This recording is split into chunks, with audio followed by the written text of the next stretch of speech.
네, 약속된 시간이 됐는데요. 이제 기자회견을 진행을 하도록 하겠습니다. 오늘은 토지임대부 분양주택 관련돼서 저희가 기자회견을 오늘 진행을 하게 됐고요. 기자회견 진행하기에 앞서서 참석자 소개부터 드리도록 하겠습니다. 네, 오늘 자료를 발표하실 정택수 경실련 부동산 국제사업 팀장님 인사드리겠습니다. 네. 이어서 경실련 입장을 발표하실 조정흔 경실련 토지주택위원장님 인사드리겠습니다. 네, 아울러 취지 및 배경을 말씀 주실 김성달 경실련 사무총장님 인사드리겠습니다. 네, 안녕하세요. 네, 기자회견 시작하기 전에 저희 기념사진 먼저 촬영을 하고 진행을 하도록 하겠습니다. 네, 구호 한번 외치도록 하겠습니다. 네, 뒤에 뒷글자만 따라해 주시면 되겠습니다. 여야는 토지임대부 분양주택을 도입하라! 도입하라! 여야는 토지임대부 분양주택을 도입하라! 정부는 서민주거 안정을 위해 반갑주택을 실현하라! 여야는 토지임대부 분양주택 공약을 이행하라! 그럼 바로 기자회견을 진행하도록 하겠습니다. 취지 및 배경 발표에 김성달 사무총장님 말씀 있겠습니다. 예, 안녕하세요. 경실련 김성달 사무총장입니다. 함께해 주셔서 먼저 감사 인사드립니다. 22대 총선이 끝났습니다. 윤석열 정부와 집권 여당의 2년의 실책에 대해서 국민들이 냉엄하게 심판했다 판단이 되고요. 이에 대한 근본적인 쇄신을 해주지 않으면 더 혹독한 또 실현이나 이런 국민들 심판, 비판 피할 수 없을 거라 보여집니다. 경실련도 이제 총선 관련 여러 활동을 했지만 윤석열 정부의 실책에 대한 비판도 심판도 있었지만 여야 간 정책 경쟁, 후보 경쟁이 이루어지지 않은 점은 매우 아쉽고 실망스럽다는 말씀을 드립니다. 특히 주거 안정 관련해서 저희가 기대했던 공약들이 많이 경쟁되지 않았습니다. 국민의힘 같은 여당, 집권 여당 안에는 주거 안정이라는 어떤 주제가 쉽게 드러날 수 있는 정책들이 오지 않았고, 그나마 다행인 건 더불어민주당 1호 공약이 기본주택 100만 호라는 겁니다. 1호 공약이 무색하게 양당 이런 부분에 관해서 서로 좀 더 주민을 주거 안정을 위해서 어떤 정책을 제시하겠다라는 것들이 조금 사회에서 논의되고 국민들 지지로 이어졌으면 더 좋지 않았을까라는 생각이 듭니다. 사실 그렇지 않았다는 점은 매우 아쉽고, 오히려 지금같이 부동산 가격 하락세에 필요한 것들이 아닌 개발 공약만 남발한 것이 아닌가, 선심성 이런 부분도 매우 실망스럽다라는 점입니다. 지금 집값이 하락하고 있습니다. 미분양 물량이 넘치고 있다라는 기사들이 계속 나오고 있습니다. 이럴 때 다들 건설 경기 위축될까 우려하고 계시지만, 이럴 때 정부가 해야 할 일은 무분별한 선심성 개발 공약 남발이 아니라 서민들의 주거 불안이 여전히 있기 때문에 이 주거 불안을 해소할 수 있는 적극적인 공공주택 공급입니다. 주변 집값을 자극하지 않고 거품에 빠뜨릴 수 있는 저렴해야 되고, 또 부실 시공에서 우리의 우려를 잠식시킬 수 있도록, 부식시킬 수 있도록 더 튼튼한 공공주택을 지어야 합니다. 그리고 이러한 것들이 또 판매용으로 투기를 자극하지 않으려면 토지나 건물이나 임대해놓은 또는 분양하거나 건물만 분양하는 주택이 나와야 하는 것이 지금 서민들의 주거 안정, 또 부동산 투기 근절, 거품 하락, 거품 제거를 위해서 정부가 해야 할 정책이다. 그리고 이러한 공급 정책이 잘 확산될 때 지금 위기를 겪고 있는 건설업계도 시행사가 아니라 건설이라는 본연의 역할, 시공자로서의 역할을 하면서 오히려 이 위기를 타개할 수 있다고 보여집니다. 그게 바로 선순환이죠. 주거 불안도 해소하고, 투기 근절하고, 거품 제거하고, 건설사의 순기능까지, 그리고 공공이 자산까지 늘릴 수 있는 그런 아주 좋은 정책들이 있음에도 불구하고 이게 지금 시행되지 않고 있는 것에 대해서 저희가 다시 한번 이 문제를 좀 알려드리고, 여야 또 정부가 적극 나서주기를 촉구하는 바입니다. 특히나 이 토지임대 건물 분양 주택 정책은 선거 때마다 되면 후보들이 서로, 정당들이 서로 경쟁적으로 공약으로 제시했던 정책들입니다. 지난 대선, 지방선거 매번 이 정책들이 포함되어 있음에도 불구하고 지금 현재 윤석열 정부 2년 이 현재 보더라도 실적이 그만큼 공급되지 않았다라고 아시는 건 국민들이 다 아실 겁니다. 토지임대 건물 분양 같은 경우는 지난 이명박 정부 때 LH가 공급한 게 760가구가 그 당시에는 전부였고요. 지금 윤석열 정부도 20만 호의 그 공약대 토지임대 건물 분양을 포함한 역세권 첫집주택을 공약으로 제시했지만 현재까지 공급이 된 건 한 채도 입주도 하지 못한 상황이고요. 그나마 분양이라는 형태로 사전 예약이라는 형태로 공급된 건 SH가 공급한 한 2천여 가구 정도에 불과합니다. 20만 호, 30만 호 공공주택 어떻게 이러한 실적을 갖고 늘릴 수 있을지 국민들한테 이거 사과해야 되는 거 아닌가 저희는 묻고 싶고요. 더불어민주당이 이번에 1호 공약으로 기본주택 100만 호라는 국민들에게 되게 부합되는 국민들이 찬성할 수 있는 정책을 1호 공약으로 제시했음에도 불구하고 또 한 번 더 부탁드리고 싶은 것은 기본주택이 이번에 처음 나온 정책은 아니라는 겁니다. 이재명 당대표가 경기도지사 시절부터 강조했던 정책인데도 지금 현재까지도 이게 공약 수준으로 머물고 있는 것이 또 국민들로서는 여전히 이게 좀 제대로 이행될까 회의적으로 볼 수밖에 없는 부분이 있는 만큼 여야가 이번에는 정책 경쟁이 아니라 이 정책에 대해서는 이미 공약으로 제시한 것이 있을 만큼 이제 이행 의지를 좀 보여주시는 것이 매우 중요하다. 이런 부분 말씀을 드립니다. 이상입니다. 뭐 이제 다들 아시다시피 그 토지 임대부 분양주택은 이제 토지 소유권은 시행자가 갖고 그다음에 건축물의 소유권은 수분양자가 갖는 그 주택을 말합니다. 이제 소위 그 반값 주택으로 잘 알려져 있죠. 오늘은 이 정택수 부동산 국제사업팀장님께서 토지 임대부 분양주택 공급 관련 공개 질의 결과를 발표하도록 하겠습니다. 페이지는 7페이지부터 참고하시면 되겠습니다. 아시다시피 2022년은 대선과 지방선거가 한꺼번에 치러지는 해였습니다. 대선 직전까지 집값이 워낙에 가파르게 상승했기 때문에 후보들이 내놓는 부동산 공약은 어느 때보다도 큰 관심을 받았습니다. 이때 토지 임대부 분양주택은 집값을 잡는 가장 효과적인 방법으로 많은 주목을 받았습니다.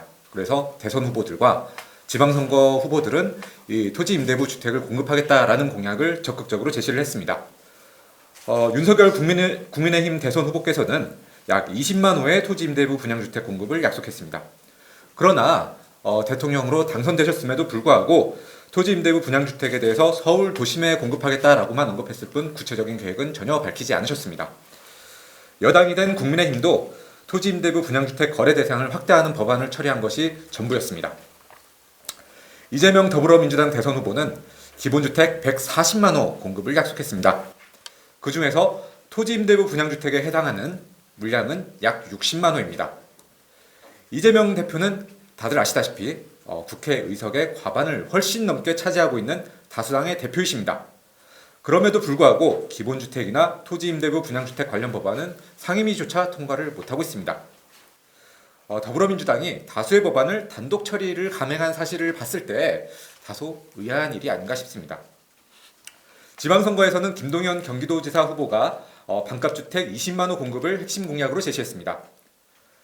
반값주택 또는 반값아파트는 토지 임대부 분양주택이 처음 도입됐던 시기부터 지금까지 토지 임대부 주택을 지칭하는 별칭으로 여겨져 왔습니다. 소위 부동산 전문가라고 하시는 분들 아무나 붙잡고 반값 아파트가 뭔지 한번 물어보십시오.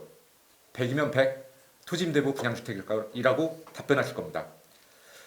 그런데 김동연 도지사는 당선 이후에 전임 도지사인 이재명 대표가 추진했던 기본주택을 사실상 폐기해버렸으며 일부 언론에서는 토지 임대부 주택이 아니라 지분 적립형 주택이 경기도식 반값주택이라는 이름으로 홍보되고 있습니다. 그래서 경실련은 토지 임대부 분양주택 공급에 대한 공약 이행에 관련해서 책임 있는 주체들에게 공개 질의를 하기 시작을 했습니다. 대통령실 정책실장과 한동훈 국민의힘 비대위원장, 이재명 더불어민주당 대표, 김동연 경기도지사 앞으로 각각 등기우편으로 공개 질서를 발송을 했습니다. 대통령실은 공개 질의에 직접 답변을 하지 않고 국토부로 답변을 이첩을 하였고요. 경기도에서는 다소 늦었지만 답변을 보내주었습니다. 반면 국민의힘과 더불어민주당 측에는 질의서가 도착한 것으로 확인은 되었지만 아무런 답변이 없었습니다. 대통령실에 질의한 내용과 답변 내용을 소개해드리도록 하겠습니다. 9페이지입니다. 대통령실에는 토지임대부 주택 연도별 공급계획, 토지임대부 주택 공급계획이 발표되지 않는 이유, 토지임대부 주택 공급 시 위치, 공급 방식, 물량, 대규모 주택 공급 공약 이행 시 벌어질 부작용에 대한 대책 등에 대해서 질의를 했습니다. 이에 국토부는 토지임대부 주택은 서울시가 제안한 나눔형 공급 방식으로 입지 호수 및 공급 계획은 서울시와 협의해서 결정하고 있으며 국토부는 주택법 개정 등 물량이 원활하게 공급될 수 있도록 협조하고 있다라고 밝혔습니다. 대규모 주택 공급 공약 이행 강행 시 벌어질 수 있는 부작용에 대해서는 공공 분양주택 유홈 50만 호와 공공임대주택 50만 호를 균형 있게 공급할 계획이라고 밝혔습니다. 이러한 답변 내용으로 봤을 때 토지 임대부 분양주택 공급이 대통령 공약 사항이라고는 하나 중앙정부 차원에서는 적극적으로 이행할 의사가 없으며 사실 토지 임대부 분양주택을 공약으로 밝힌 바는 없는 서울시의 공급에 전적으로 의존하겠다라는 의미로 해석이 됩니다. 경기도에는 토지임대부 주택 공급 계획을 밝히지 않는 이유와 토지임대부 주택 연도별 공급 계획 및 공급 방식, 공급 유형, 토지임대부 주택 3기 신도시 지구별 공급 계획, 3기 신도시 공공택지 매각 중단, 장기 공공주택 및 토지임대부 주택 공급 여부 등을 질의했습니다. 이에 경기도는 청년 신혼부부 등 무주택자 대상 20만 호 공급을 추진하고 있다라고 밝혔습니다. 그러나 반값 주택은 토지임대부 주택을 지칭하는 것은 아니다라고 또한 밝혔습니다. 대신에 공급 유형으로는 지분 적립형 주택, 분양 전환 임대주택 등이 있다고 밝혔습니다. 여기서 문제는 과거 기사들을 저희가 주석으로 달아놨는데요. 김동연 도지사는 과거에 반값 주택 또는 반값 아파트를 토지 임대부 분양주택으로 분명히 인식하고 있었다는 겁니다. 또한 토지 임대부 분양주택의 공급이 필요하다고까지 인식하고 있었던 것으로 보입니다. 그럼에도 불구하고 이제 와서 지분 적립형 주택, 분양전환 임대주택 등이 반값주택이라고 하는 것은 너무나 설득력이 없는 주장입니다. 이렇게 1차 공개질을 마치고 총선에 대한 선거 활동이 본격적으로 시작이 되었었는데요. 22대 총선 공약을 보아하니 또 토지 임대부 주택 관련 공약들이 제시된 것을 확인할 수가 있었습니다. 그래서 2차 공개를 진행하지 않을 수가 없었습니다. 1차 공개질에서 답변을 보내지 않은 더불어민주당과 국민의힘 측에 또다시 공개 질의서를 보냈습니다. 그러자 이번에는 국민의힘과 더불어민주당 모두 양측에서 답변을 보내왔는데요. 이에 대한 답변을 지금부터 말씀드리도록 하겠습니다. 국민의힘은 중앙정부 차원에서 토지임대부 분양주택 공급계획이 발표되지 않고 있는 데에 대한 입장을 묻는 질의에 대선 공약으로 추진한 청년 원가주택, 청년 역세권 첫집 등 공공분양주택 뉴홈 50만 호의 공급계획은 지난 2022년 10월 26일 기 발표했다라고 답변을 했습니다. 토지임대부 주택 공급을 구체적인 총선 공약으로 제시할 의사를 묻는 질의에는 나눔형의 일부 물량으로 포함됐다라고 밝혔습니다. 공공분양 뉴홈의 구체적인 위치, 공급 방식, 유형별 물량, 공급 시점 등에 대해서 묻는 질의에는 규제 완화로 발생한 개발 이익의 일부를 공공분양주택 뉴홈 등으로 공공기여 받는 방식으로 추진할 계획이라고 답했습니다. 이 답변 내용을 보시면 아시다시피 결국에 공약에 나온 내용을 그대로 다시 한번 반복하는 수준에 머물렀습니다. 국민의힘도 대통령실과 마찬가지로 중앙정부 차원의 토지임대부 분양주택 공급을 추진할 의사는 거의 없는 것으로 해석이 됩니다. 반면 더불어민주당은 기본주택 법안 등 토지임대부 주택 관련 정책 제도가 추진화되지 않는 이유를 묻는 질문에 민주당은 일관되게 토지임대부 주택에 대해서 지지하고 있다라고 밝혔습니다. 다만 국힘당이 반대해서 상임위에서 보류시켰다라고 밝혔습니다. 이어서 서울시 등 일부에서 토지임대부 주택이 시도되고 있으나 큰 성과를 못 내는 이유에 대해서는 주택 소유에 대한 개념이 특별히 강하고 토지임대부 주택 매각 시 이익을 공유하는 데 대한 보다 전향적인 인센티브가 필요하다라고 밝혔습니다. 경기도의 기본주택 정책 사실 폐기 방침에 대한 더불어민주당의 입장을 묻는 질의에 대해서는 지자체의 입장과 무관하게 기본주택은 전 국민의 주거기본권 보장 차원에서 필요하다라고 답변을 했고요. 토지임대부 분양주택 공급을 구체적인 총선 공약으로 제시할 의사를 묻는 질의에는 공약 여부와 무관하게 향후 일관되게 추진할 정책이며 구체적인 위치는 수도권, 역세권, 신도시 재개발 지역, 지방 특화형 주거 플랫폼 등이라고 밝혔습니다. 또한 유형별, 지역별 수요에 탄력적으로 대응할 필요가 있으며 이 부분이 가장 중요한 부분이라고 생각이 드는데요. 공급 시점은 통상 인허가 후 건설 시간이 소요되는 점을 감안하여 2025년 하반기로 전망한다 라고 밝혔습니다. 더불어민주당의 답변은 경실련이 공개질의서를 보낸 4개의 주체 중에 가장 적극적인 의지를 담고 있습니다. 다만 관련 법안 미처리 이유를 여당의 반대로 든 점은 크게 우려하지 않을 수가 없습니다. 더불어민주당은 이미 수차례나 단독 법안 처리를 강행한 적이 있기 때문입니다. 그런데 토지 임대부 주택에 관련해서는 지금까지 한 번도 이런 모습을 보인 적이 없었습니다. 더불어민주당은 지난 총선에 이어서 이번 총선에서 또다시 과반이 훌쩍 넘는 의석을 차지했습니다. 범야권으로 의석의 범위를 확대하면 그 수는 180석이 넘습니다. 만일 더불어민주당이 또다시 여당의 핑계를 대며 법안의 처리를 미룬다면 이 총선에 드러난 민의를 배반하는 것이 될 것입니다. 더불어민주당이 공개질에 답변에서 밝힌 것처럼 내년 하반기에는 토지임대부 분양주택 공급이 추진될 수 있도록 좀 적극적인 역할을 해주시길 다시 한번 좀 당부를 드리겠습니다. 이상입니다. 뭐 아무래도 이제 우리 소위 말하는 반값주택, 그 토지임대부 분양주택을 이제 도입을 하게 되면 아무래도 주택을 좀 더 합리적인 가격에 도입을 할 수가 있고, 특히나 이제 우리 무주택 서민들이 자가 소유에 이렇게 기여를 얻음으로써 아무래도 주거 사다리의 역할을 할 수가 있습니다. 자, 이것과 관련돼서 조정훈 경실련 토지주택위원장님께서 경실련 입장에 대해서 말씀드리겠습니다. 네, 저희 경실련에서 그동안에 그 양당 이제 후보들 그리고 또 총선에 이제 총선을 준비하는 과정에서 그 양당의 공약이라든지 뭐 이런 내용을 검토하고 또 각 후보들에게 이제 토지임대부 주택 공급하고 관련돼서 여러 가지 측면에서 이제 질의를 하고 또 답변을 받아놓은 내용이 이렇게 이제 있었고요. 그 부분을 저희 이제 정택수 부장님께서 정리를 아주 잘 해주셨습니다. 그래서 이제 잘 참고해 주시면 좋을 것 같고요. 요즘에 이제 기사를 보면 이제 이런 부분을 많이 보셨을 거예요. 이제 지금 이제 공급이 잘 안 되고 있다. 예, 그 PF 대출 위기, 뭐 브릿지론 위기, 뭐 이런 것들 때문에 금융 그 기관들이 대출에 적극적으로 나서지 않아서 공급이 위축되고 있다. 그래서 공급이 위축되면 이제 주택이 부족해진다. 주택이 부족해지면 가격이 상승할 것이다. 그렇기 때문에 가격 상승을 막기 위해서 지금 이제 규제를 풀어서 주택을 공급해야 된다. 뭐 이런 논리로 이렇게 나오는 기사들을 아마 많이 보셨을 거예요.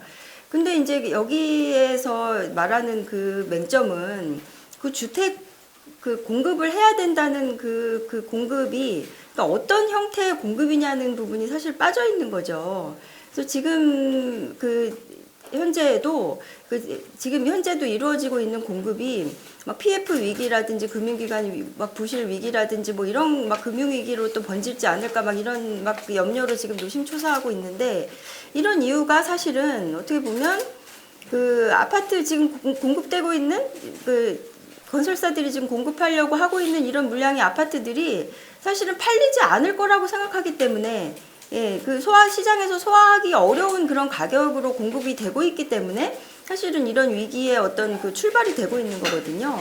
근데 이제 이렇게 팔리기 어려운 가격, 높아진 가격을 어떻게 하면 정상화 시킬 것인가?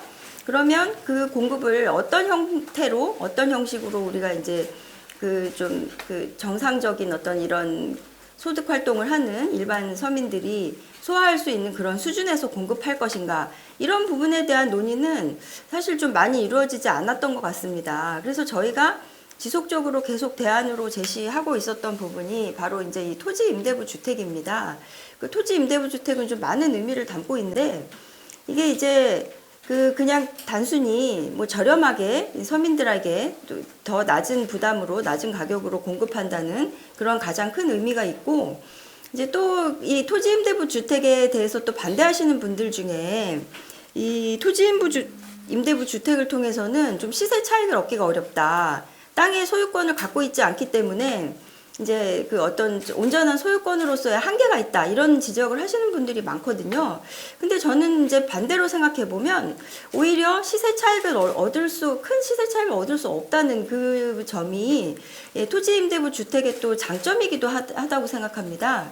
그래서 지금까지 이제 부동산과 관련되는 이런 토지와 관련되는 여러 가지 문제들이 발생한 그런 근본적인 원인이 어떻게 자기가 사용한 만큼의 어떤 그 부담을 이제 비용을 지불하는 그런 부담보다 더 큰 수준의 이제 어떤 이익을 얻었던 그런 구조에서 이렇게 발생됐던 문제였던 것 같고, 그동안에 우리 뭐 저희 세대나 아니면 저희 위 세대들의 경우에는 이제 성장 시대를 살았던 그런 사람들의 경우에는 부동산을 취득해서 그냥 깔고 앉아 있는 것만으로도 사실은 그냥 가만히 나는 있었는데 부동산 가격이 자연스럽게 올라서 그냥 이렇게 자산이 형성되고 또 부자가 되기도 하고 뭐 이런 케이스들이 많았었고, 근데 그런 것들이 사실은 또 이제 더 이상 청년들은 또 접근하기 어려운 그런 가격으로 이제 형성되는 그런 또 원인이 되기도 했는데, 그럼 이제 앞으로 지금 이제 시대에서는 어떤 공급을 해야 되느냐, 우리가 부동산 문제를 어떻게 해결해야 되느냐, 이런 여러 가지 그 의문에 대한 해답을 이 토지임대부 주택의 공급 방법이 좀 그 해답을 갖고 있다고 생각하고 있고요.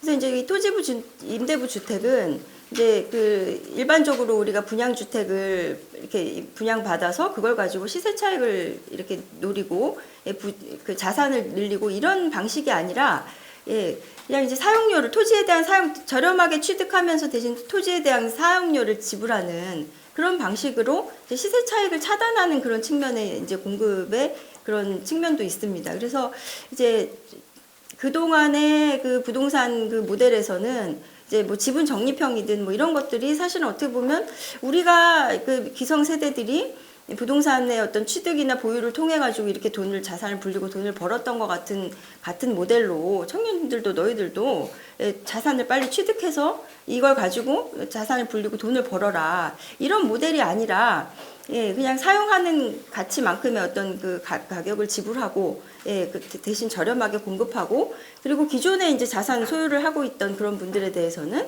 어느 정도 이제 점차적으로 순차적으로 이제 환수해 나가는 그런 모델로 가는 그런 공급 방식이 아닌가 이런 생각이 들고, 그래서 이제 어떤 이 부동산 문제를 해결할 수 있는 어떤 단초가 되는 여러 가지 좀 의미를 담고 있는 그런 공급 방식이라고 생각해서 저희가 계속 주장을 해왔고, 이게 우선 실제로 주택이 필요하고 부동산 수요자들에게 눈높이에 맞는 그런 가격 수준을 제시할 수 있었기 때문에 그동안에 이제 그 많은 여야 후보들이 공약으로 제시한 바도 있고, 또 여러 차례 이제 이번 서울시에서도 한 뭐 서너 차례에 걸쳐서 실제 이렇게 분양을 할 때 많은 분들이 또 이제 이렇게 오셔가지고 청약 흥행에 성공했고 막 이랬던 것들이 그만큼 이제 이런 저렴한 공급에 대한 수요가 있다는 것을 이제 반증하는 그런 그 모습인 것 같기도 하고요.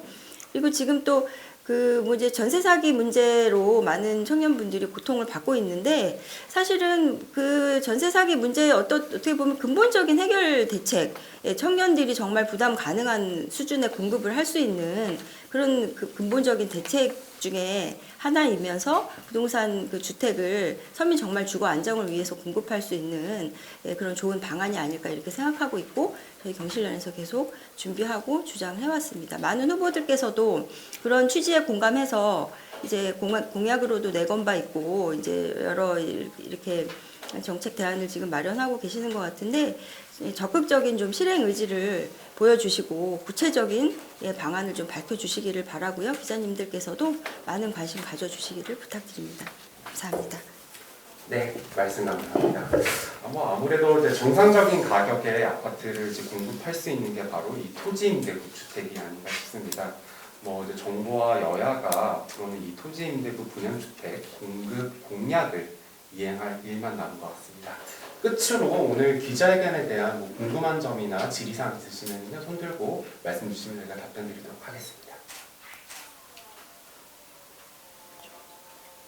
네. 뭐 따로 뭐 이제 질문은 없으신 것 같은데요. 저희가 이제 이번에 뭐 선거철 때도 이제 공약 관련돼서도 뭐 이제 여야 쪽에 다 질문을 드렸고, 저희가 이전에도 이 반값 아파트 실현을 위해서 이제 여러 가지 많은 고민들이 있었는데요. 근데 이번에 정말 저희가 이제 특히나 여야 이제 상대로 저희가 질문을 했을 때, 과거에도 이 토지 임대부 분양주택에 대해서 몰랐던 것이 아닙니다. 그리고 이게 예전 정부에도 있었었고 계속 공급이 되었었지만은 왜 요즘 들어서 조금 더 소극적인지 저희는 사실 이제 궁금을 해서 저희가 이제 질의를 다 드렸던 것이었고요. 근데 이제 오늘 저희 기자회견 발표에서도 보셨다시피 결국은 뭐 다들 알고 있습니다. 이 정책이 옳다는 거에 대해서는 다들 생각이 있습니다. 다만 앞으로는 의지를 좀 더 보여주시고 실제로 반값 아파트가 실현이 될 수 있도록 토지 임대부 분양주택을 공급하는 일만이 남지 않았냐는 이런 생각이 들었습니다. 그래서 뭐 국민의힘도 마찬가지고 더불어민주당도 마찬가지고 그 밖에 다른 우리 야당도 마찬가지지만은 이 토지 임대부 분양주택 공급에 대해서 조금 더 의지를 보여주시고 구체적인 계획과 그리고 이런 방안에 대해서 국민들께 발표를 하신다고 하면은 더 좋은 주거환경이 개선되고 반값 아파트가 실현될 수 있지 않을까 저희는 기대를 갖고 있습니다. 네, 저희 뭐 이제 준비된 기자회견을 마쳤고요. 혹시 우리 오늘 저기 발표하신 분들께서 또 뭐 추가적으로 좀 발언하실 게 있을까요? 이 조금 좀 설명을 드리고 싶은데, 이제 여기 저희 공개 질의에 대한 답변에 아까 더불어민주당이 구체적인 시점을 언급한 걸 저희가 되게 좀 긍정적이라는 평가를 드리긴 했습니다. 2025년 하반기면 내년 하반기입니다. 근데 지금 더불어민주당은 야당이고 정작 이걸 실행할 수 있는 조직은 SH나 이런 공공조직이 있는 데는 서울시나 경기도나 지방도시공사입니다. LH공사를 포함해서. 근데 아시겠지만 윤석열 정부에서 LH공사는 한 채도 토지임대부 공약을 공급 계획을 발표하고 있지 않습니다. 심지어 국회의원들의 질의에 대해서도 이 정책에 대해서 되게 소극적인 걸 공개적으로 표명할 정도로 토지임대부 분양의 주택에 대한 계획을 갖고 있지 않다. 또 실질적으로 3기 신도시를 통해서 공급될 수 있을 것이나 아니면 국공유지나 공공기관 이전지 등을 통해서 민간 택지를 통해서 할 수 있는 것은 이 효과를 극대화할 수 없기 때문에 아무래도 공공이 가지고 있는 토지를 이용해야 토지임대 건물 분양 주택 효과가 있을 수 있는데, 그러려면 상기 신도시가 유력한 또 대상지가 될 수 있을 겁니다. 근데 상기 신도시의 사업자는 LH와 경기도시공사와 경기도에 있는 지방공사입니다. 근데 지금 저희가 오늘 말씀드린 것처럼 경기도는 토지임대 건물 분양 주택에 대한 공급 계획이 거의 폐기했다라고 할 정도로 아무런 계획을 갖고 있지 않다라는 것입니다. 이런 상황에서 뭐 여당, 야당 다 토지임대 공약이라는 게 포함되어 있고 더불어민주당이 시점까지 명시했지만 사실 이거 와닿지 않다라는 말씀을 드리고 싶고요. 경실련 이제 토지임대 건물 분양 주택의 장점에 대해서 효과에 대해서 계속 말씀드렸지만 다양한 공공주택이 공급되는 것이 중요한 건 더 중요합니다. 그리고 정부가 갖고 있는 공공주택 유형이 되게 많습니다. 공공임대주택, 영구임대주택, 토지임대 건물 분양 주택, 또 장기 전세 주택도 있고요. 여기 공약에 국힘이 포함되어 있던 분양전환 임대주택도 있습니다. 근데 분양전환 임대주택 저희 문재인 정부 초기에 판교나 이런 이제 신도시 입주민들이 분양전환 가액이 너무 높이 올라가지고 내쫓길 처지에 이렇게 몰리면서 엄청난 사회적 논란이 됐던 것을 기억하실 겁니다.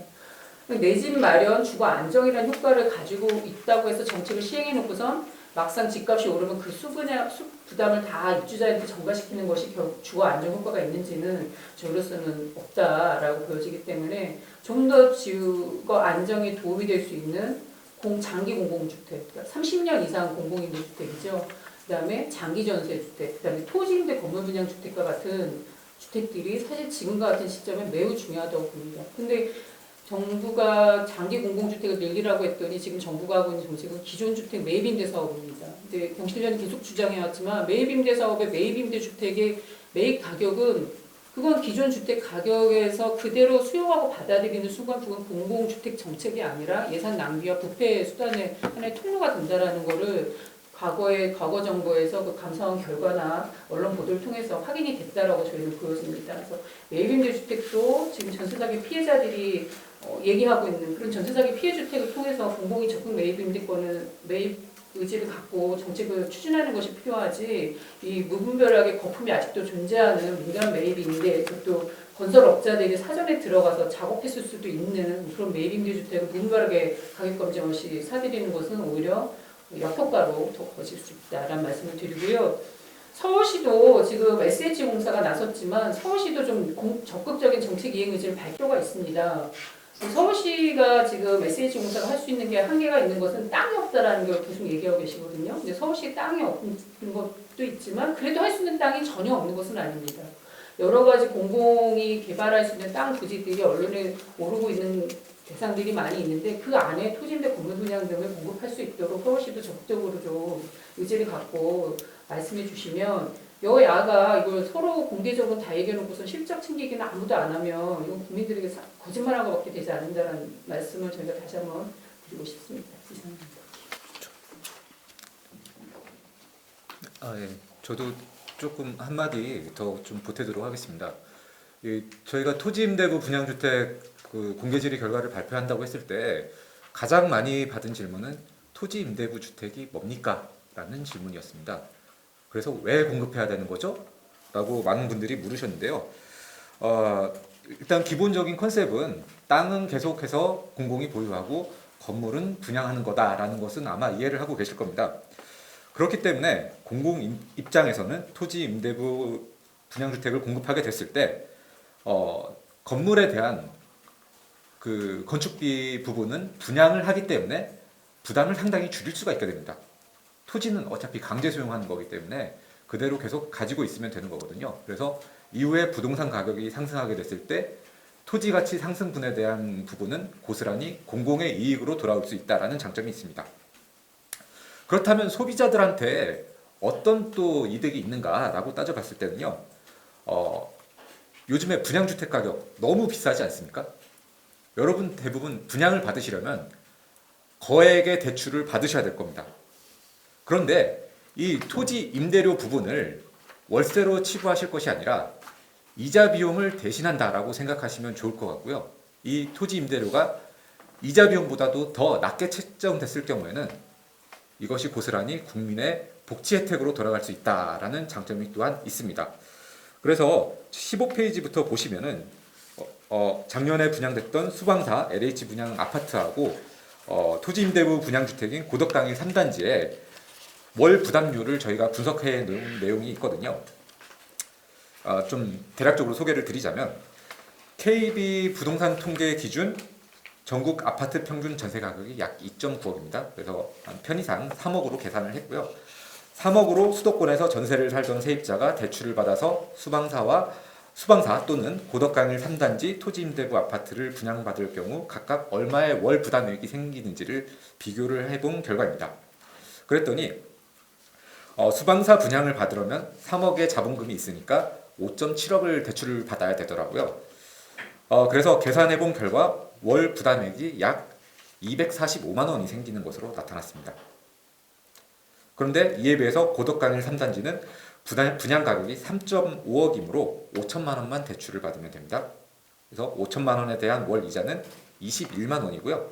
토지 임대료가 월 40만 원으로 월 부담액이 61만 원밖에 안 됩니다. 수방사 아파트 수분양자의 월 부담액이 고덕강일 3단지의 수분양자에 비해서 4배나 되는 것입니다. 월 이자 245만 원은 당연히 큰 부담이겠죠. 그래서 이렇게 소비자들에게도 큰 혜택을 줄 수 있는 제도이기 때문에 저희가 토지 임대부 주택의 공급을 강력하게 좀 주장을 하고 있다라는 점을 좀 이해해 주시길 부탁드리겠습니다. 이상입니다. 네, 말씀 감사합니다. 이제 아무래도 정부랑 여야가 토지 임대부 분양주택을 실제로 공급을 하고 그 약속 지킬 때가 아닌가 싶습니다. 저희 준비된 기자회견은 이것으로 마치겠고요. 혹시나 더 질문 있으시면 기자회견 끝나고 별도로 질문 주시면 감사하겠습니다. 네, 이것으로 기자회견을 마치겠습니다. 감사합니다.